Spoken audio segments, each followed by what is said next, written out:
दोस्तों नमस्कार। राजनीति की बड़ी खबरें देख रहे हैं आप। खबरों पर विस्तार से बात करें उससे पहले एक नजर डालिए सुर्खियों पर। एक बार फिर बिहार के मुख्यमंत्री बने नीतीश कुमार। नीतीश कुमार ने 10वीं बार मुख्यमंत्री पद की ली शपथ। नीतीश के साथ 26 विधायकों ने ली मंत्री पद की शपथ। शपथ ग्रहण के दौरान पीएम मोदी, गृह मंत्री अमित शाह समेत भाजपा के कई वरिष्ठ नेता रहे मौजूद। रिटायर होने के ठीक पहले सीजेआई जस्टिस बी.आर. गवई ने राज्यपाल की बिल मंजूरी पर सुनाया बड़ा फैसला। सुप्रीम कोर्ट बोला, बिलों को रोक नहीं सकते राज्यपाल, बिल मंजूर करें, लौटाएं या राष्ट्रपति को भेजें, पर यदि लटका कर रखा तो देंगे दखल। बिहार में चौंकाने वाले चुनाव परिणाम आने के बाद एक्शन में विपक्ष। संसद के शीतकालीन सत्र में मुख्य चुनाव आयुक्त ज्ञानेश कुमार के खिलाफ महाभियोग प्रस्ताव ला सकता है इंडिया गठबंधन। एसआईआर की कड़ी आलोचना कर रहा विपक्ष। सवालों के घेरे में ज्ञानेश कुमार की भूमिका। जानलेवा होता जा रहा एसआईआर। केरल, राजस्थान के बाद पश्चिम बंगाल की एक बीएलओ ने दी जान। एसआईआर के चलते भारी टेंशन में थी महिला बीएलओ। चुनाव आयोग पर बरसी ममता बनर्जी। ममता ने की एसआईआर को रोकने की मांग। कांग्रेस बोली, अपने अनैतिक काम के लिए बीएलओ पर दबाव बना रहे ज्ञानेश। साजिश के तहत देश में हो रहा SIR. Media house India today के खिलाफ समाजवादी पार्टी ने बोला हल्ला। मीडिया हाउस ने मुलायम यादव को लेकर छापी थी आपत्तिजनक फोटो। अखिलेश ने मीडिया हाउस को दानाजीबी मीडिया हाउस बताते हुए बोला हमला। महाकाव्यों की बातों को गलत तरीके से प्रस्तुत करके महाकाव्यों का कर रहे अपमान। सपा के कड़े विरोध के बाद इंडिया टुडे ने अपनी खबर मिटाई। सुप्रीम कोर्ट से मोदी सरकार को लगी कड़ी फटकार। कोर्ट ने सरकार को फटकार लगाते हुए संसद से कानून को किया रद्द। कोर्ट बोला, हमारे फैसले नहीं पलट सकती संसद, गैर जरूरी बदलाव संविधान को पहुंचाता है चोट। इधर वोट चोरी के खिलाफ कांग्रेस ने रामलीला मैदान में बड़ी रैली करने का किया ऐलान। उधर देश के 272 रिटायर्ड अफसरों और जजों ने राहुल गांधी के खिलाफ खोला मोर्चा। कांग्रेस ने पूछा सवाल, क्या इन 272 लोगों में चुनावी फर्जीवाड़े से जुड़े सवालों को पूछने की है हिम्मत? नीतीश कुमार ने 20 नवंबर को 10वीं बार बिहार के मुख्यमंत्री पद की शपथ ले ली। उनके साथ विजय सिन्हा और सम्राट चौधरी एक बार फिर डिप्टी सीएम बन गए। यानी सरकार भले ही नई बन गई हो, लेकिन सरकार के प्रमुख पदों पर बैठने वाले नेता पुराने हैं। माना जा रहा है कि नीतीश ने भाजपा को घुटने टेकने पर मजबूर कर दिया, क्योंकि खबरों के मुताबिक भाजपा सीएम पद पर भी निगाहें गड़ाए हुए थी। लेकिन नीतीश ने उस चाल को फेल कर दिया, इस्तीफा ना दे करके। जी हाँ, इस्तीफा उन्होंने नहीं दिया था। उन्होंने इस्तीफा तभी दिया जब उनको एनडीए विधायक दल का नेता चुन लिया गया था। हालांकि विधानसभा अध्यक्ष पद पर अभी भी जेडीयू और भाजपा में सहमति नहीं बन पाई है। सरकार भले ही नई बन गई हो, लेकिन ऐसा लगता है कि बिहारियों के भाग्य में रोजगार के लिए पलायन करना ही लिखा है। बिहार से ऐसी कई ट्रेनों की वीडियो सोशल मीडिया पर वायरल है, जिसमें लोग भारी भीड़ से जूझते हुए दूसरे प्रदेशों में रोजगार के लिए जा रहे हैं। इसी तरह की एक भीड़ की फोटो शेयर करते हुए आरजेडी ने तंज कसते हुए लिखा है कि ये पलायन कब रुकेगा। इस बार एनडीए ने हर जिले में बड़ी बड़ी फैक्ट्रियां लगाने का वायदा किया है। ये वायदा अगले 20 साल में भी पूरा नहीं होगा। रिटायर होने से पहले सुप्रीम कोर्ट के मुख्य न्यायाधीश जस्टिस बी.आर. गवई ने राज्यपाल के बिल लटकाने वाले मामले में बड़ा फैसला सुना दिया है। 20 नवंबर को मामले में फैसला सुनाते हुए सुप्रीम कोर्ट ने साफ तौर पर कहा है कि यदि राज्यपालों ने किसी भी बिल को लटकाया तो सुप्रीम कोर्ट इस मामले में दखल देगा। मतलब साफ है कि सुप्रीम कोर्ट ने राज्यपाल की मनमानियों पर लगाम लगाई। मामले में सीजेआई बी.आर. गवई की अगुवाई वाली संविधान पीठ ने सुनवाई की। ये मामला तमिलनाडु के राज्यपाल और राज्य सरकार के बीच विवाद से गरमाया था। वहां राज्यपाल ने राज्य सरकार द्वारा पारित बिल रोक कर रखे थे, जबकि उन बिलों को वहां की विधानसभा ने पारित कर दिया था। लेकिन बिना किसी कारण बताए वहां के राज्यपाल ने उन बिलों को रोक रखा था। उस वक्त सुप्रीम कोर्ट ने आदेश दिया था कि राज्यपाल के पास कोई वीटो पावर नहीं है। इसी फैसले में सर्वोच्च अदालत ने यह भी कहा था कि राज्यपाल की ओर से भेजे गए बिल पर राष्ट्रपति को 3 महीने के भीतर फैसला लेना होगा, जिसके बाद राष्ट्रपति द्रौपदी मुर्मू काफी नाराज हो गई थी और सुप्रीम कोर्ट से उन्होंने 14 सवाल भी पूछ लिए थे। राज्यपाल के कामों पर काफी वक्त से सवाल उठ रहे हैं। राज्यपाल पर आरोप लगते हैं कि वे केंद्र सरकार के दबाव में काम करते हैं और केंद्र सरकार की इच्छाओं को पूरा करते हैं। अब सुप्रीम कोर्ट ने राज्यपालों को साफ आदेश दिया है कि उनके पास 3 विकल्प हैं, या तो वे बिल को पास करें, या उचित कारण देकर लौटाएं, या राष्ट्रपति को भेजें। अगर लटका कर रखा गया तो सुप्रीम कोर्ट इस मामले में दखल देगा। बिहार चुनाव के परिणाम के बाद जैसे ही कांग्रेस ने ऐलान किया कि वो दिल्ली के रामलीला मैदान से वोट चोरी के खिलाफ हुंकार भरने जा रही है, दिसंबर के पहले हफ्ते में एक बड़ी रैली करने जा रही है, वैसे ही देश के 272 पूर्व नौकरशाहों और जजों ने नेता विपक्ष राहुल गांधी को टारगेट करते हुए एक ओपन लेटर लिखा, यानी खुला पत्र, जिसमें उन्होंने राहुल गांधी की जमकर आलोचना की, राहुल की बातों को जहरीला तक बता दिया, क्योंकि राहुल गांधी ने चुनाव आयोग की निष्पक्षता और उसके काम करने के तौर तरीकों पर सवाल उठाए हैं और सबूतों के साथ कई राज्यों में वोट चोरी की पोल खोली है। इन 272 लोगों में 123 रिटायर्ड अफसर, 16 जज और 133 रिटायर्ड सशस्त्र बल के अफसर हैं। उन्होंने इस पत्र में लिखा है कि हम सिविल सोसाइटी के वरिष्ठ नागरिक इस बात पर गहरी चिंता जताते हैं कि देश के लोकतंत्र पर बल प्रयोग से नहीं बल्कि उसकी आधारभूत संस्थाओं के खिलाफ जहरीली बयानबाजी की बढ़ती लहर से हमला हो रहा है। कुछ नेता वास्तविक नीतिगत विकल्प प्रेजेंट करने की जगह अपनी नाटकीय राजनीतिक रणनीति के तहत भड़काऊ पर निराधार आरोपों का सहारा लेते हैं। भारतीय सशस्त्र बलों के पराक्रम और उपलब्धियों पर सवाल उठाकर और न्यायपालिका, संसद और उसके संवैधानिक पदाधिकारियों की निष्पक्षता पर सवाल उठाकर उन्हें कलंकित करने के उनकी कोशिशों के बाद अब चुनाव आयोग की बारी है।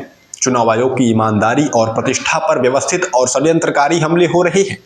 इस पत्र की टाइमिंग और इसमें जो कुछ लिखा है, इसे देखकर इतना तो क्लियर हो जाता है कि यह पत्र कांग्रेस के उस आंदोलन को कमजोर करने की कोशिश दिख रही है जो आंदोलन वो वोट चोरी के खिलाफ छेड़े हुए हैं। ऐसा लगता है कि जब चुनाव आयोग अपने ऊपर लग रहे आरोपों को गलत साबित नहीं कर पा रहा, उसका साथ देने वाली भाजपा और उसका सहयोगी मीडिया राहुल को बदनाम करने में फेल साबित हो रहा है, तो ये एक नया गठबंधन तैयार किया गया है 272 लोगों का, जो चुनाव आयोग के बचाव में उतर आया है। आज इन हस्तियों को इस बात की तकलीफ है कि राहुल चुनाव आयोग पर सवाल उठा रहे हैं, लेकिन देश को अच्छा लगता जब इन्हें दिल्ली के दम घोटू प्रदूषण, फसल के दाम के लिए तरसते किसानों, असुरक्षित महिलाओं, एसआईआर की वजह से अपनी जान दे रहे बीएलओज, वोटिंग के अधिकार से वंचित किए गए बिहार के लाखों लोगों, ट्रेनों की बदहाली जैसी कई समस्याओं पर चिंता जताते, पर इन्होंने तो सीधे विपक्ष के नेता के खिलाफ ही मोर्चा खोल दिया। आजाद भारत में ऐसा कई बार हुआ है जब विपक्ष ने कई मुद्दों पर सरकार से या संस्थाओं से कठिन सवाल पूछे हों। ऐसा ही राहुल गांधी भी कर रहे हैं। लोकतांत्रिक देश में किसी भी संस्था का निष्पक्ष होना बहुत जरूरी है, लेकिन जब चुनाव आयोग अपनी निष्पक्षता साबित नहीं कर पा रहा तो सवाल तो उठेंगे ही। वो सवाल चाहे राहुल उठाएं या कोई और। पूर्व नौकरशाहों और जजों के इस पत्र को कांग्रेस ने स्पॉन्सर्ड यानी प्रायोजित बताया। कांग्रेस प्रवक्ता सुप्रिया श्रीनेत ने सवाल पूछा है कि इन लोगों में से कितनों के अंदर हिम्मत है कि फर्जी पते, फेक आईडी, फेक फोटो समेत चुनावी धांधलियों पर सवाल पूछें। असलियत तो ये है कि 2014 के पहले जिम्मेदार प्रतिष्ठित नागरिक चुनी हुई सरकार से सवाल पूछते थे, लेकिन अब सवालों के घेरे में वो इंसान है जो इस देश की लोकतंत्र की धज्जियां उड़ने के खिलाफ मजबूती से लड़ रहा है। कौन है ये लोग? 140 करोड़ के देश में ये 272 लोग भाजपा रोजगार एक्सचेंज आवेदन करता जरूर हैं। बिहार चुनाव के चौंकाने वाले परिणाम आने के बाद कांग्रेस और समूचा इंडिया गठबंधन अब मुख्य चुनाव आयुक्त ज्ञानेश कुमार पर हमलावर है। खबर तो ये भी आ रही है कि इंडिया गठबंधन अब ज्ञानेश कुमार के खिलाफ संसद के शीतकालीन सत्र में महाभियोग प्रस्ताव लाने की तैयारी में है। इस मामले में कांग्रेस सहयोगी दलों से चर्चा कर रही है। इस बीच कांग्रेस लगातार चुनाव आयोग पर हमलावर है। जिस तरह बिहार में चुनावों के ठीक पहले मनमाने तरीके से करीब 69 लाख बिहार के लोगों के नाम वोटर लिस्ट से हटा दिए गए, 17 लाख लोगों ने वोटर कार्ड के लिए आवेदन किया, लेकिन वोटर लिस्ट में नाम जोड़ दिए गए 21 लाख। चुनाव के ऐलान के वक्त जहां 7 करोड़ 42 लाख वोटर थे, लेकिन कुछ वक्त बाद ये बढ़कर अचानक 7 करोड़ 45 लाख हो गए। आचार संहिता लागू होने के बावजूद चुनाव आयोग की नाक के नीचे 10-10 हजार रुपए महिलाओं को बांटे गए। बाहरी राज्यों से स्पेशल ट्रेनें चलाकर भाजपा का पट्टा पहनाए लोगों को बिहार भेजा गया। दूसरे प्रदेशों में वोट डालने के बाद कई भाजपा नेताओं की बिहार में भी वोट डालने की खबरें जमकर वायरल हुई। ऐसे तमाम मुद्दे हैं, ऐसे तमाम सवाल हैं जिन पर चुनाव आयोग की भूमिका सवालों के घेरे में है। और अब खबर सामने आ रही है कि विपक्ष ज्ञानेश कुमार के खिलाफ महाभियोग प्रस्ताव लाने की तैयारी में है। वैसे तो विपक्ष के पास इतनी संख्या बल नहीं है कि वो ज्ञानेश कुमार को उनके पद से हटा पाए, लेकिन ज्ञानेश कुमार पर दबाव बनाने की ये विपक्ष की एक बड़ी कोशिश जरूर दिख रही है। हालांकि असल सवाल मुख्य चुनाव आयुक्त की नियुक्ति पर ही उठते हैं। ज्ञानेश कुमार की जगह कल को दूसरा अफसर भी उस कुर्सी पर बैठ जाए, पर क्या वो निष्पक्षता से काम करेगा, इस पर हमेशा शंका रहेगी। क्योंकि मुख्य चुनाव आयुक्त को चुनने वाले पैनल में 2 लोग तो सरकार के ही होते हैं। जब तक इस पैनल में सीजीआई की एंट्री नहीं होगी, तब तक ये कहना कठिन है कि चुनाव आयोग निष्पक्षता से काम करेगा या नहीं। एक और जहां चुनाव आयोग बेहद कम वक्त में एसआईआर कराने की अपनी जिद पर अड़ा हुआ है, उधर चुनाव आयोग की यही जिद एसआईआर को जानलेवा बनाती जा रही है। जो प्रक्रिया पूरी होने में सालों लगते थे, उसे कुछ दिनों के भीतर खत्म करने का टारगेट फिक्स किया गया है। काम के भारी बोझ और मानसिक तनाव के चलते देश भर से खबरें आ रही हैं कि बीएलओ अपनी जानें दे रहे हैं, खुदकुशी कर रहे हैं। अब खबर आई है कि पश्चिम बंगाल के जलपाईगुड़ी जिले में एक महिला बीएलओ ने अपनी जान ले ली। परिवार वालों का आरोप है कि एसआईआर के दौरान उन पर काम का काफी दबाव था। उनके पति ने बताया कि उन पर काम का काफी दबाव था। वे हर शाम मानसिक रूप से टूटकर घर लौटती थीं। वो इस्तीफा भी देना चाहती थीं, लेकिन उनका इस्तीफा मंजूर नहीं किया गया। इस घटना के बाद एक बार फिर मुख्यमंत्री ममता बनर्जी चुनाव आयोग पर बरस पड़ी। ममता ने सोशल मीडिया पर लिखा कि अब तक 28 लोग एसआईआर के चलते अपनी जान दे चुके हैं, कुछ डर और अनिश्चितता के कारण तो कुछ तनाव और काम के बोझ के कारण। ममता बनर्जी ने इन मौतों पर चिंता जताते हुए चुनाव आयोग से एसआईआर को रोकने की अपील कर दी। ममता ने चुनाव आयोग से अपील की है कि वो विवेक से काम लें और इस अनियोजित अभियान को तत्काल रोकें, इससे पहले कि और जानें चली जाएं। पश्चिम बंगाल के अलावा केरल और राजस्थान में भी बीएलओ की खुदकुशी करने की खबरें आई हैं। जयपुर में मुकेश जांगड़े ने 16 नवंबर, तो वहीं केरल के कन्नूर में अनीश जॉर्ज ने एसआईआर के काम के भारी दबाव के चलते अपनी जान दे दी, जिसके बाद विपक्ष के निशाने पर है चुनाव आयोग। बीएलओ की खुदकुशी करने वाले मामलों पर कांग्रेस भी चुनाव आयोग और मोदी पर बरस पड़ी।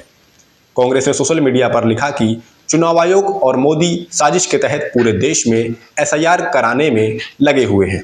ये जग जाहिर है कि एसआईआर वो टूल है जिसका इस्तेमाल वोट चोरी के लिए किया जाता है, लेकिन अब बीएलओ अलग अलग राज्यों में खुदकुशी कर रहे हैं, जो बेहद दुखद है।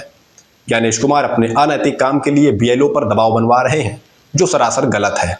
देश के कई मीडिया संस्थानों की प्रतिष्ठा दांव पर लगी हुई है। अब विपक्ष इनके खिलाफ सड़कों पर भी उतरने लगा है। अब समाजवादी पार्टी ने मीडिया संस्थान इंडिया टुडे के खिलाफ जमकर हल्ला बोला। सपा कार्यकर्ताओं ने नोएडा में इंडिया टुडे के ऑफिस के बाहर जोरदार प्रदर्शन किया।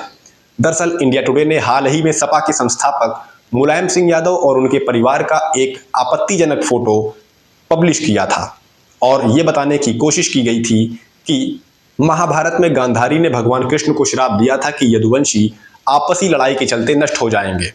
उसी श्राप को मुलायम यादव के परिवार से जोड़ दिया गया था और ये बताने की कोशिश की गई थी कि मुलायम सिंह यादव का परिवार भी आपस में लड़ रहा है।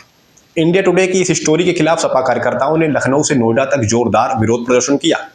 सैकड़ों की संख्या में हजरतगंज चौराहे पर सपा छात्र सभा के कार्यकर्ताओं ने प्रदर्शन किया और मीडिया ग्रुप के खिलाफ नारे लगाए।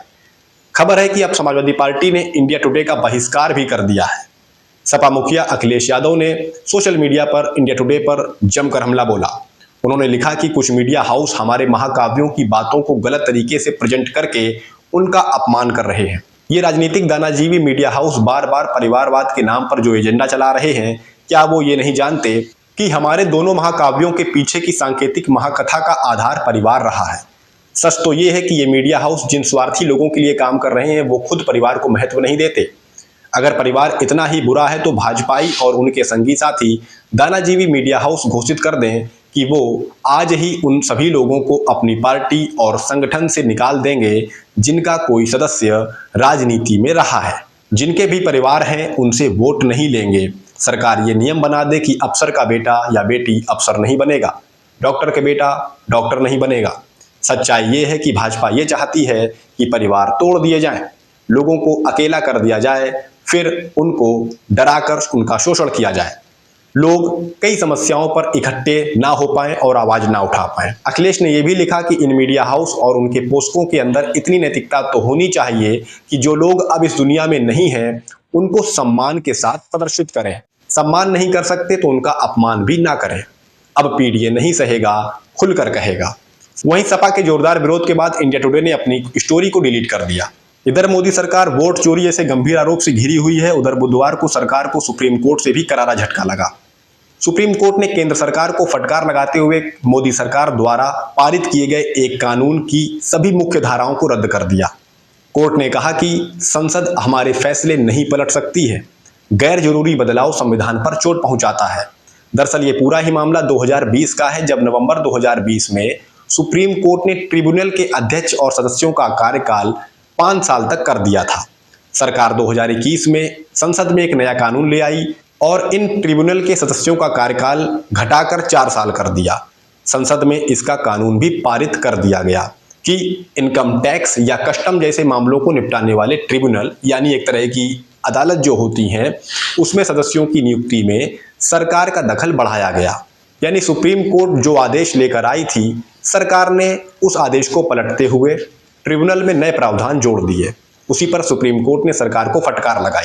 इसके साथ ही सुप्रीम कोर्ट ने सरकार को आदेश दिया है कि सरकार 4 महीने में नेशनल ट्रिब्यूनल मुंबई के बीएमसी चुनाव के ठीक पहले महाराष्ट्र एनडीए में आपसी फूट खुलकर सामने आ चुकी है। दरअसल बुधवार अचानक deputy CM Eknath Shinde CM Fadnavis से जारी विवादों के बीच दिल्ली पहुंच गए और अमित शाह से मुलाकात की। पिछले कुछ दिनों में महाराष्ट्र भाजपा ने शिवसेना के कई नेताओं कार्यकर्ताओं को ऑपरेशन लोटस चलाकर भाजपा में शामिल करा लिया। माना जा रहा है कि शिंदे इसी बात से काफी नाराज है। मंगलवार को शिंदे गुट की शिवसेना के सभी मंत्रियों ने कैबिनेट की बैठक का बहिष्कार भी कर दिया था, जिसके बाद शिंदे ने सीएम फडणवीस से मुलाकात भी की थी, लेकिन इस मुलाकात का कोई निष्कर्ष नहीं निकल पाया और ये मामला सुलझ नहीं पाया। अब शिंदे गृहमंत्री अमित शाह से मिलने दिल्ली पहुंच गए। अब खुद अमित शाह ऑपरेशन लोटस चलाने के माहिर माने जाते रहे हैं, इसमें कोई शक नहीं है। मध्य प्रदेश हो चाहे महाराष्ट्र हो या कर्नाटक, राज्य सरकार की सहयोगी पार्टियों को तोड़कर भाजपा ने अलग अलग प्रदेशों में सरकारें बनाई हैं। कुछ ऐसा ही खेल महाराष्ट्र में भी हुआ था, जहां शाह ने एकनाथ शिंदे के सहारे राज्य में सरकार बना ली थी। अब शिंदे भी अपनी पार्टी में टूट फूट झेल रहे हैं, तो ऐसे में अमित शाह इस मामले में क्या कुछ करेंगे ये तो वही जाने। लेकिन दूसरी ओर शिंदे के वापस उद्धव ठाकरे के साथ जाने के कयास भी लगाए जा रहे हैं, क्योंकि पार्टी के कई बड़े नेता भाजपा में शामिल हो चुके हैं। ऐसे में शिंदे के पास वापस उद्धव ठाकरे से हाथ मिलाने के अलावा शायद अच्छा कोई विकल्प नहीं है। अब ये तो वक्त ही बताएगा कि शिंदे का अगला कदम क्या होगा। 18 नवंबर को दिल्ली में उपराष्ट्रपति बी राधाकृष्णन की पूर्व उपराष्ट्रपति जगदीप धनखड़ से मुलाकात हुई थी।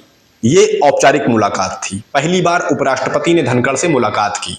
लेकिन हैरानी की बात यह है कि अभी तक उपराष्ट्रपति कार्यालय की ओर से इस मुलाकात की ना ही कोई फोटो जारी की गई और ना ही कोई बयान जारी किया गया, जिस पर काफी सवाल उठ रहे हैं कि आखिर धनखड़ की खबरों को छिपाया क्यों जा रहा है। वे मानसून सत्र के पहले ही दिन अचानक इस्तीफा दे देते हैं स्वास्थ्य कारणों का हवाला देते हुए, फिर काफी वक्त तक गायब हो जाते हैं और अब जब वे सार्वजनिक तौर पर सामने आते हैं तो उनकी खबर को छिपाने की कोशिशें दिख रही हैं। सोशल मीडिया पर सवाल उठाए जा रहे हैं कि आखिर कौन सी जानकारी छिपाई जा रही है। हालांकि धनखड़ 21 नवंबर को भोपाल में एक पुस्तक विमोचन कार्यक्रम में बतौर चीफ गेस्ट शिरकत करेंगे। माना जा रहा है कि इस प्रोग्राम में वो उन सभी सवालों के जवाब दे सकते हैं जिन सवालों के जवाब आज तक सामने नहीं आ पाए। देश दुनिया की बड़ी खबरें देखते रहने के लिए चैनल को सब्सक्राइब करें और अच्छा लगे तो दोस्तों के साथ शेयर करें। नमस्कार।